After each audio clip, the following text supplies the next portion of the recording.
How many pedophiles you got? 288. How many kids you found? It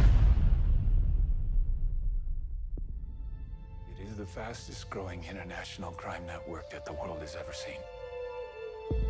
It has already passed the illegal arms trade, and soon it's gonna pass the drug trade. Because you can sell a bag of cocaine one time to a child 5 to 10 times a day. God's children are not for sale. How long you been doing this? 12 years now. How many pedophiles you got? 288. How many kids you found? Timoteo, tú rescatas niños, ¿verdad? ¿Puedes ayudarme a encontrar a mi hermana? Te lo prometo. For Homeland Security, you know we can't go off rescuing Honduran kids in Colombia. Which means she'll disappear for good. Imagine walking into her room right now, seeing an empty bed. What we do? You quit your job, and you go and rescue those kids. So at this moment, she could be a block down the road, or she could be at Moscow, Bangkok, LA. She's a major operator.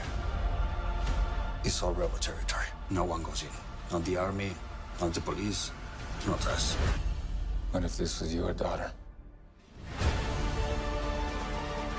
There's no Marine unit coming. You're on your own.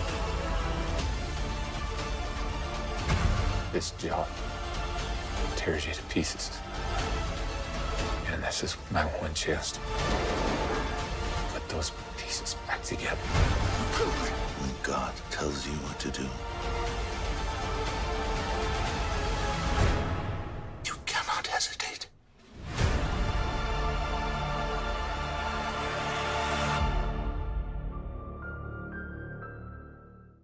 Okay, it's Tuesday, 20 June in the year of our Lord, 2023. Very honored to have Jim Caviezel, the star of this incredible film, Sound of Freedom. How did you get attracted to this material? Because this film took a long time to make. It's incredibly powerful. Go to angel.com right now, /war room to get your tickets.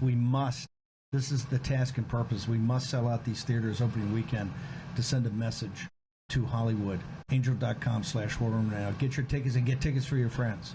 You're going to want to see this with a group. First off, it's a very harrowing film.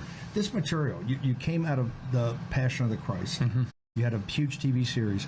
What attracted you to Tim Ballard's story? Well, I have 3 adopted children, and from China, and I knew the dangers that we're having to children globally.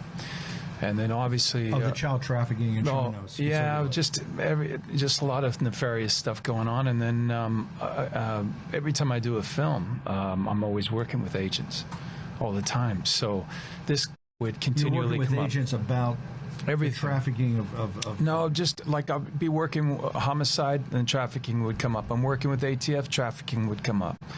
And then you start going into the dark web of looking at other stuff, and then it came across the children, and that's where it went into the things that I couldn't even grasp. And then when I started working with Tim Ballard, he brought up the organ harvesting, and of course this is a flashback to all the other stuff.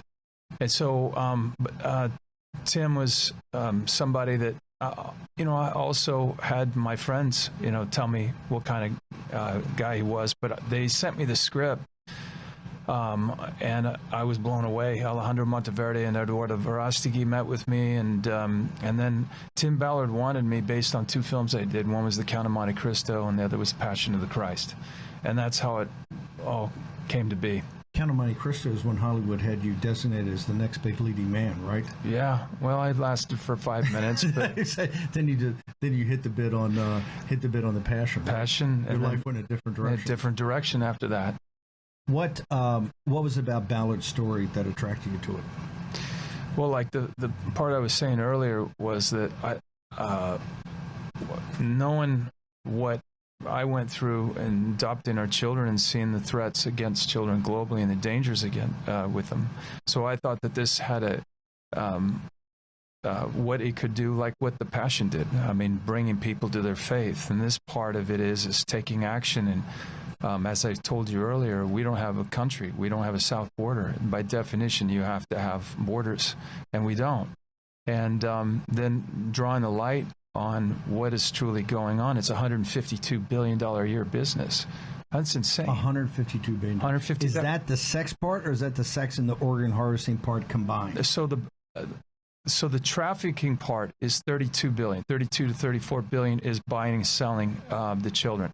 But if I have a child, let's say, for example, little Joey, he makes me $20,000 a day for 10 hits with 10 different clients. I'm his pimp. He procures that money. That's 20 grand. There's 152 billion. So to give you an idea what that is, that's every major sports team in the world.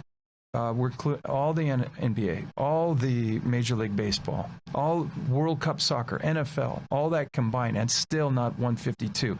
You would have to send every 18-year-old this year that graduates high school to Stanford University for 4 years, and that would be 152 billion. What is driving the demand side of the equation? You talked about it's trafficking for sex, and it's organ harvesting. Is there other elements? Is it also for labor, for slave labor, or is it adrenochrome? The whole adrenochrome empire. This is a big deal. It is listed under the NIH. It is a chemical compound. It's a molecular structure. Is C9H9NO3. It is it's an elite drug that they've used for many years. It's 10 times more potent than heroin. And it has some mystical qualities as far as making you look younger. There's that scene in Fear and Loathing in Las Vegas that nobody could figure out. No, I saw that, and I tell you, that had a big laugh. About 9% of the audience laughed, and I'll tell you, knowing laugh. Oh, absolutely, they knew what was going on. An insider knowing absolutely what it was, and so we returned that on Sound of Freedom. Okay, now you got to hear this story. Okay, hang on. For those in this audience that know the details, but we'll share this because we want to share this with family and friends and take people to the theater. Go back to the stimulant in the blood, adrenochrome, and back it up with, give me some facts so people don't say we're in conspiracy theory land. So here's the point. I don't believe that there's a Hunter Biden laptop. You know how I know that? Because for 2 years the media said there was no such thing. So there's none, but then there is now. And then for 7 years we learned that Trump's a Russian spy. For 7 years, well, you know he's a Russian spy, but then he's not. Well, that was about 80% of everything we heard from the media for the last 7 years. And suddenly I bring this up and you say, well, this is a conspiracy theory. So we're back to this whole conspiracy theory thing with the media that's putting on, I had my career completely ransacked. I had no idea what I was stepping on. But every doctor that talked about... But you had your career ransacked before this film. You had your career ransacked. Yeah, but this was a bridge too far for them. When you were Count of Monte Cristo, they were saying you're the next big leading man in Hollywood. Then you did Passion of the Christ. That in and of itself took your career off track, correct? Yes, it did, absolutely. I was taken off the list. The moment I took that film, I was taken off the list. Now, I was able to keep going on because I had some, favors and directors that came up and stepped up and said, no, I'll hire him. You also have star quality. And just the practical part of the business. I work my butt off what I do, and I've, So why would you take this film knowing that you're stepping on a Claymore mine? Because you know what the reaction is going to be in the industry. That's why it's taking you. This film, by the way, go to angel.com/forum.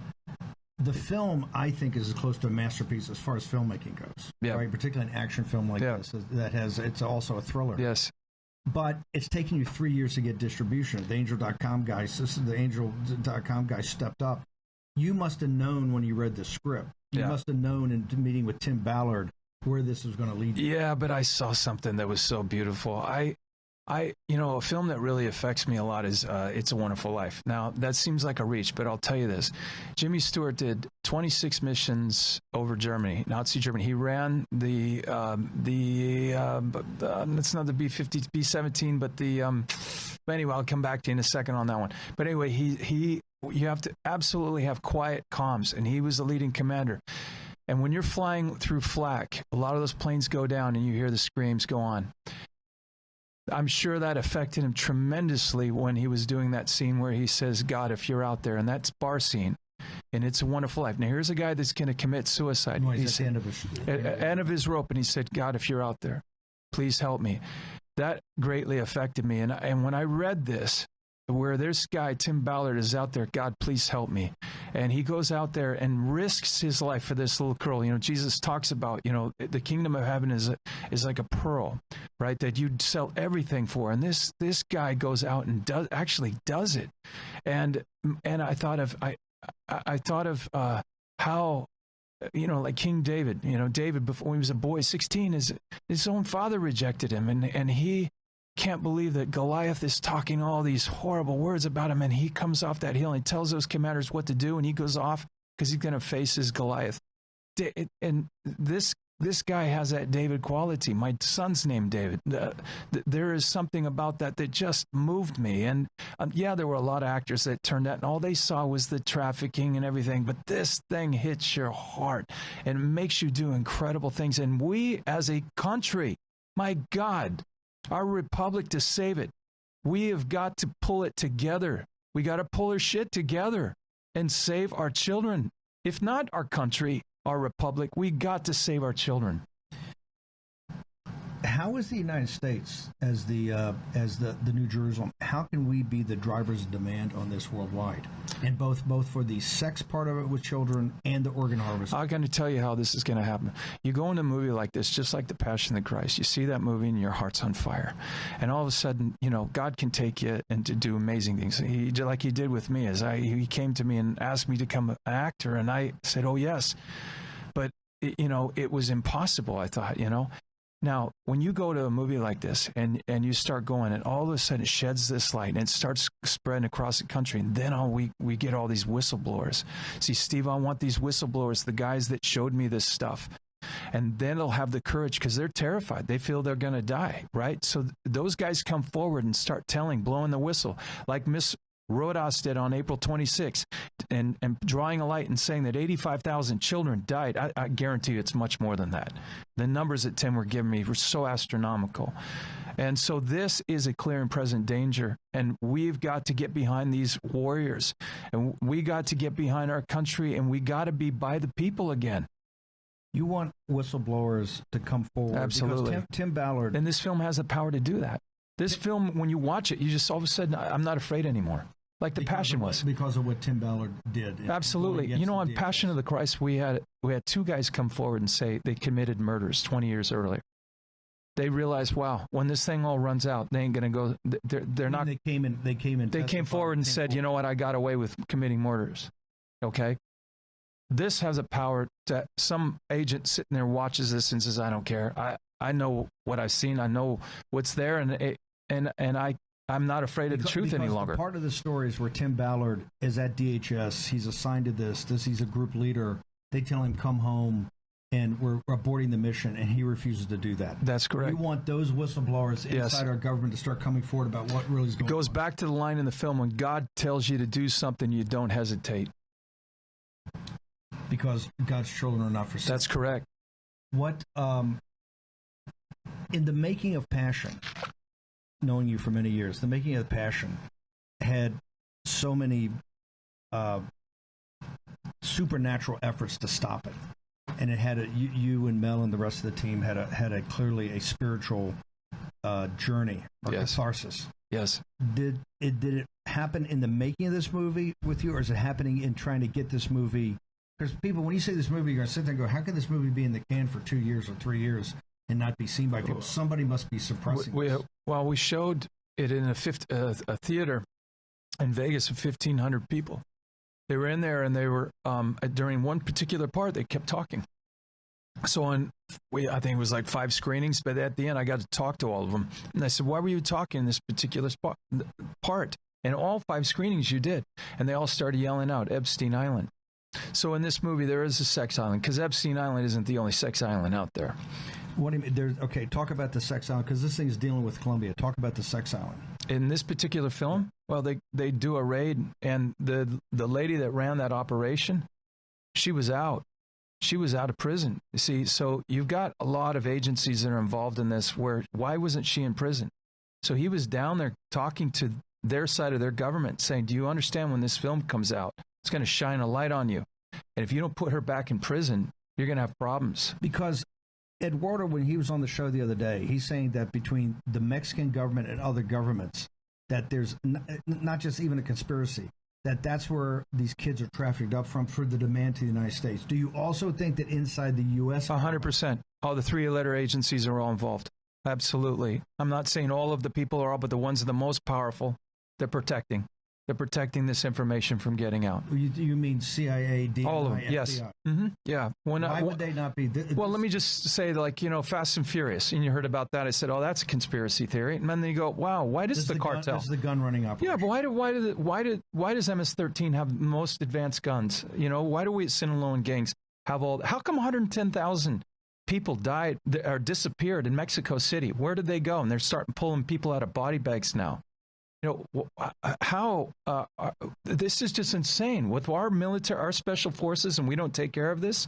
Like I said to you earlier, Tim has got, for one traffic guy like Tim Ballard, you've got 5 guys that go after the cartel. They're just completely outnumbered. On drugs. Correct. Yes, on the drugs. And we know now the human trafficking. I think this is far. I think it's far bigger than that now. Well, I mean, we were talking about 2 million children, and he goes, "Yeah, monetize these kids every." That's correct. And then he started going into 2 million other children. Now, this is other agents that I'm speaking to too, and then the 2 other million are in the organ harvesting, and it's just like 2 million this year, 2 million, okay. And they just use them up, and then they pass them off into organ harvesting programs. Talk to me about we'll get to that in a second. Talk to me about the demand. If it's so organized on the trafficking of these children, in for either sex or and eventually organ harvesting. You can't just have that demand unless somehow that's organized also. 100%. I believe. Okay, so the agents that I've spoken to. All right, here's it's for a barrel of oil, $77. For a barrel of body parts and what's going to be adrenochrome, all the plumes that are in the woman's mother's wombs, that goes into a plastic barrel. That's $77,000. Now that gets sent into these biolabs. Barrel oil, $77. $77,000 for a barrel of body parts of children, blood. All of that goes to these biolabs. And then now go to Victoria Nuland's testimony. The biolabs, you're talking about the biolabs in Ukraine. Correct. What? How? And wherever else those places are. So yes. Walk through the supply chain of the supply into the biolabs. What do they take?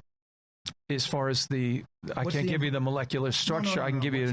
What's the input of the body parts? Everything, all the waste, all the body waste, all of that. That's what they told me. Which has the stimulant in it. Yes, that's one way of getting it. It's probably not the ultimate way, but it's probably a Diet Coke. Who's organizing that?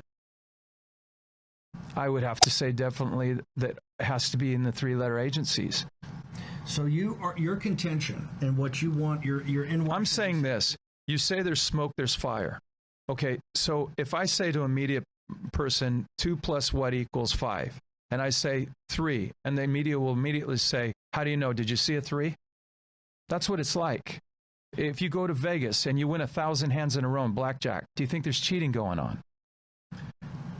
At the level of $152 billion a year. Yes. Right, this has to be making money for a lot of people, and that cash has to be flowing through. Your contention is it is impossible to have demand at that side and have supply. That's correct. And not have some sort of organ. Yes. This can't be a random. No. But the whole thing, just the thing with Miss Rodas, she comes out and makes this testimony, this claim. Just that our audience up to speed. Well, she said that 85,000 children have disappeared, and she's a whistleblower. 85,000 of the kids who are coming across. That's correct. This last year, and you would think that they would be pretty good. The next day, they can track anybody anywhere. Right? Steve, the next day, the media didn't even pick it up. It's not even worthless. It's worthless to them. That's worthless information. And there's no, hey, my bad, Hunter Biden laptop. Oh, and by the way, there was a lot of suggestions that there was probably something more on that laptop than we want to go into. I mean, when you say laptop from hell, on the perversion. well, I got it from. I got it from the best of the best, and they said there'll be adrenochrome there. Oh, by the way, on the street for all of those of you that don't know this, but it's called ambrosia. Ambrosia is the street term. That's a street term, yeah. Well, the elite term. And your belief is in the hard drive from hell. When you get to the bottom of that, you'll also find, when you see all the perversion and degradation of Hunter Biden with these women, that you'll also find that. I'm trying to get you as much trouble as possible. No, if the three-letter agency is going to come after you, we're going to make it worth their while, right? Well, I think that they know that. I think they know why those laptops disappeared in the cross testimony. Was that Crowley that did that testimony? When was it? Was it with Christopher? Christopher Wray. Was he the one that was being cross-examined? And they asked him maybe it wasn't him, but it was someone high up in the FBI, and they said, "Where are the laptops?" Oh, they've disappeared. I'd like to look at those laptops. I think you got to start looking at them. Well, we can certainly get your hard drive. Yeah. Let's go back on the three-letter agencies. Yeah. Your contention is that they must know that these government agencies or other operators in these other governments are doing on the supply side of getting the kids in here. You have to understand. Yeah. Also, hang on. Your also contention is that it is impossible. Rojas tells you 85,000 children are missing under our disappeared. Yeah. That we can't find. And since the government's media so good about giving the EBIT cards and the phones and tracking everybody else, how could they possibly lose 85,000 children? Yeah. Your other contention is that the organization of this, both in the organ harvesting and in just the use of these children for sex objects, is so big that it has to have some sort of organized effort. That's correct. And that effort, I take it, in your belief, is more than organized crime, or more than the people that are monetizing this. It has to have some element of the government. Is that your contention? Yes, it's my contention. But my biggest thing here is why they were so against this film coming out. And when I saw this in front of the audience and they're not stupid. I mean, a lot of the public, they're very smart and they're very, and they understand more than me in a lot of ways. They connected the dot very quick. But when you sit down in the room and you actually go through this footage that I have absolutely seen with my own eyes, and I couldn't sleep for 2 years. What footage was this? It's pretty bad stuff. Just regular. But what it was given? No, I don't want. It's bad stuff. It's stuff that goes into and all of the trafficking and all of the stuff. Then I remember at one point he looked up to me and he said, "Are you sure you want to go any further?" And I said, "I didn't know." And I said, "Yeah." And I couldn't believe what I went into, and then so then I went and met at some point with Tim Ballard, and he started telling me about organ harvesting, and I just said, we got to do something. So in the film, the immediate first thing I did was there's a scene in there between me and the pedophile Ernst Lipachinski, and what happens is that in the scene. This actual line is not in the film, but Alejandro Monteverde said, you were talking about that line earlier. I said, yeah, go ahead and use it. So I go in, I tell the actor, I said, we're shooting French overs. So we're shooting simultaneously. So you get his reaction. And I said, look, we got the scene. It's amazing. Just play along with me on this. Hang on 1 second. So I said, we get to the end of the scene. I said, better a millstone be hung around your neck that you be cast into the sea, that you should ever hurt one of these little ones. And his immediate reaction was, I don't know what you're talking about. And I laughed so hard. But anyway, the reaction from the audience, in this audience it was about 60% of the audience in this place, not on the adrenochrome, but this one exploded. And the 40% were like, what was that line? What is it from? And they'd be like, it's from the Bible. The words of Christ. This is the worst evil that I've ever seen. And I'm going to tell you this screaming, I saw a movie called Eclipse of Reason. And in the womb, and then another one's called Silent Scream. In the womb, the baby is quiet. You can't hear the scream. But on the outside of the womb, you get to hear the screams. And that is when sound has feel. Let me explain. That is what absolutely thwarted me. And so in the film, I asked Eduardo, there's a scene in there. We don't show it, There's a scene where this guy goes and rapes this girl. Now, we don't show that. We can't show that. But what we do is we come into my iris, and this wasn't planned. It just was God put the camera up to your eyeball, and you get to see certain things through my iris, and then you see my eye filling up with tears. And this is where Tim told me that he can't keep guys. They don't last very long. Tim never went into the adrenochrome with me. He went into the organ harvesting. Let me be very clear on that. But I don't understand that however it's done, you're murdering children. And right now in the state of California, they want to kill babies 27 days after they're born. Explain to me how that saves the mother's life. We're going to take a short commercial break. We're going to be back. The film is The Sound of Freedom. It is a film that I think will change your life when you see it. This is also the beginning of a movement to shut this down here in the United States and throughout the world. Back with Jim Caviezel in the War Room in just a moment.